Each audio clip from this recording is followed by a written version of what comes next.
If you were anything like me, you loved to write stories when you were a kid. And then somewhere along the way, probably in school, that shifted. Do you have any memories like this? In today's episode, I'm going to talk about what it might be like to write like a kid again in your very adult writing world. I am so excited you are here for another episode of The Written Compass. Let's get started. When you were a kid, did you ever write stories?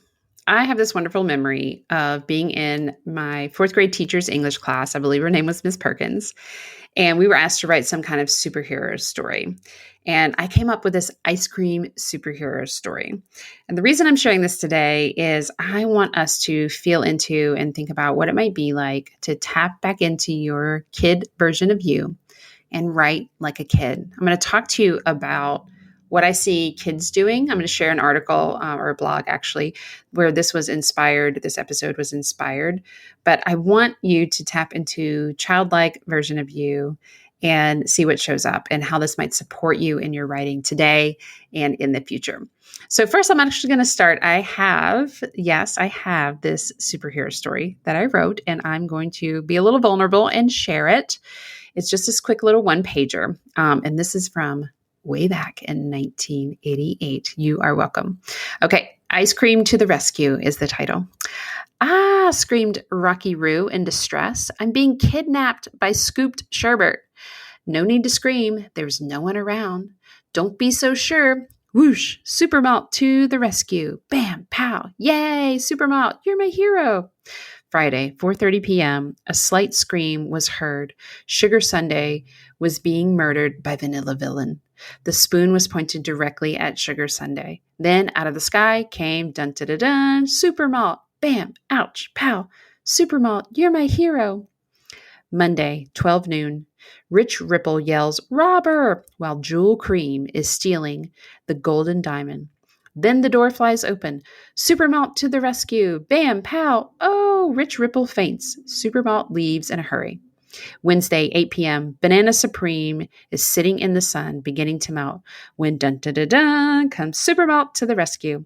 Supermalt went down in history those days and is still stopping every crime occurring each day. Then one day, he melted himself to death.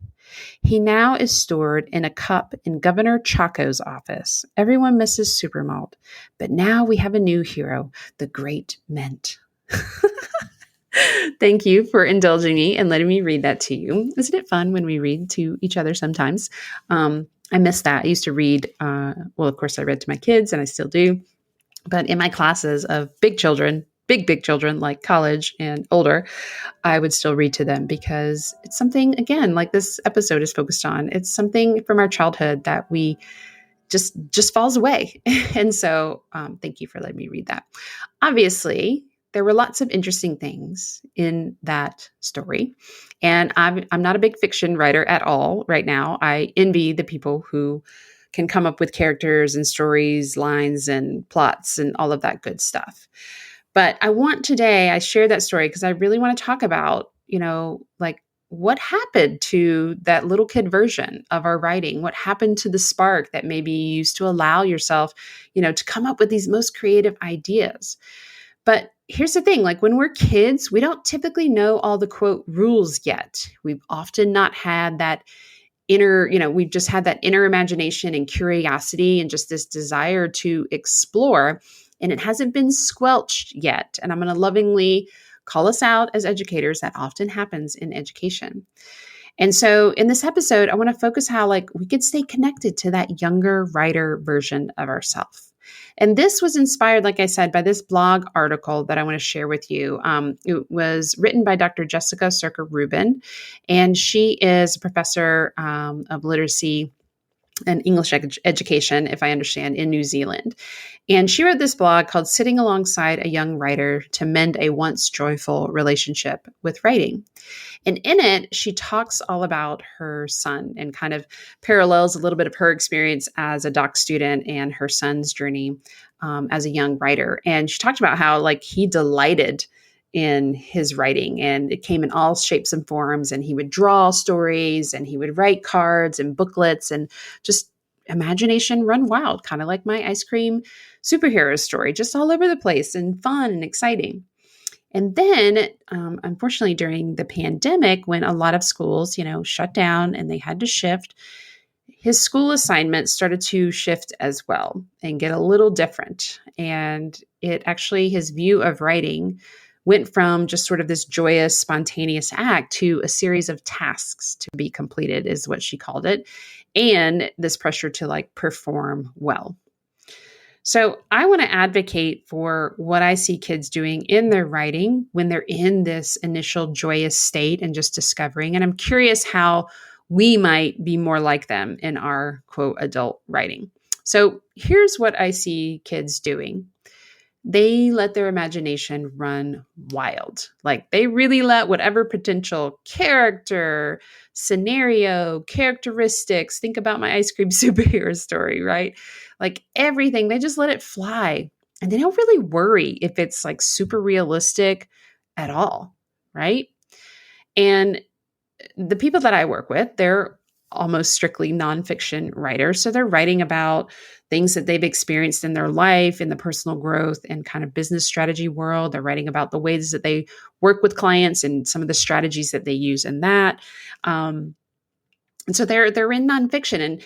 And I always get curious, and we try to tap into this, what would it be like as we are working on that personal growth book or that business approach book, when we're sharing those core messages and themes from life and business and whatnot, if we let our imagination run wild, especially when we're drafting, right? This is the get it out, whatever it is. And what if we just approached it like a kid and you didn't worry about whether something was super realistic or possible? And you just flew, right? You just let it go. You simply let the words come as they needed to. I think this can be something that is really powerful, especially in the drafting phase when so many of us start to censor ourselves too early. So that's one thing that I see kids doing, is just really letting their imagination run wild. And I want to invite you to think about how you might do that no matter what you're writing, nonfiction, fiction, whatever.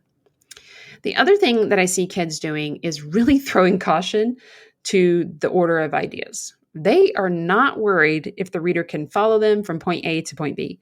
My little 5th grade, 4th grade superhero story is an example. There were clearly some jumps. How did we go from, Super Malt saving the day to suddenly killing himself, right? I didn't care, right? Kids just trust that the excitement and the energy in their imagination that they're bringing to their writing is enough to keep the reader going. Now, don't get me wrong. I'm not trying to say that organization and order does not matter. Of course, we want people to understand what we are writing. But when it comes to your process and simply getting started or getting the words down, what if you threw caution to the organization? Right? Just threw caution to the wind and did not worry about it. What if you trusted that as long as I'm getting my words down, at some point, the order that these ideas need to go will emerge in your writing? Now, hear me. You're going to hear plenty of people say, absolutely not. If you don't have an outline, you're just going to be spinning your wheels and wasting your time. Let me take a breath. That may be true. That may be true for many of the people listening to this. And there is something really interesting that happens when we allow ourselves to really focus on the words as they want to emerge and how they want to emerge. I see a lot more deeper writing and richer experiences happening when people worry less about whether the ideas are in the right order when you write them, the first time you're writing them. And I think kids really mirror this and show this well, and I think we could learn something from that. The final thing that I see young writers doing, and that I remember doing myself, is not giving two rips about the reader. Not at all. Because they just assume that people are going to enjoy what they have to share, right? And we do. We love it when the kid brings up, I'm sure if I showed one of my parents or somebody that ice cream superhero story, I'm sure they were just thrilled and excited to read it. I know I've been so excited when my son, he'll do comics and whatnot. And sometimes I understand them, sometimes I don't, but I'm so excited that he's sharing it with me. And he's just assuming that people are going to like it. When was the last time you automatically assumed that someone was going to absolutely love what you shared with them? the next social media post, the next email, the next pages in your book? What if you just assume that your reader is going to love them no matter what? How does that make you feel? How would that shift the way you approach writing? I'm going to guess we don't do that very often, especially if you're busy. You're probably sitting there worrying and fretting more often than not about whether what you're going to say comes off accurately or whether you're going to upset someone, or maybe you feel like you're going to be too woo or too practical and maybe just too much. You just feel like you're going to be too much and you feel like you've got to censor and rein yourself and check yourself constantly. And so I want you to feel into, what I think might be happening is that often what's driving us to be careful and cautious is actually keeping us stuck. And what if we just assumed that our reader or our audience was going to love any and everything you had to share? Because those are your people, right? Doesn't mean that everybody is, but the people who really need it and need to hear it, what if you just trusted that they were going to get it?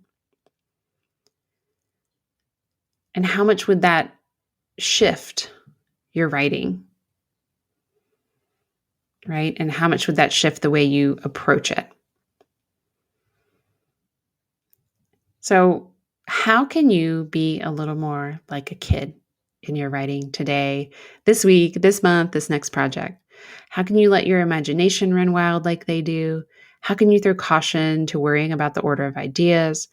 How can you ignore the reader, forget about the reader, or just assume that they're going to love it? I'm curious how you feel as you listen to this, what shows up. As always, I want to hear about it. And I'm so excited you were here today, and I'm look forward to maybe seeing some of your kid-like writing showing up soon. Take care. I'll talk to you soon. Thank you so much for listening to this episode of The Written Compass. If you are enjoying this content, do me a favor and go and review the podcast. This allows me to share and get these messages out to the people who really need them, who we want to read their books in the future. You can also go and share your thoughts and tag me at Shana Hartman _ on Instagram. Again, this is just a way for us to get connected and share the writing love. And if you know that you are ready to write your book, that message that's been burning inside of you for a long time, then I want to talk to you. My team and I want to talk to you. Head on over to shanahartman.com and click Work with Us. From there, you'll see an application to explore and see if writing your book is your next best step.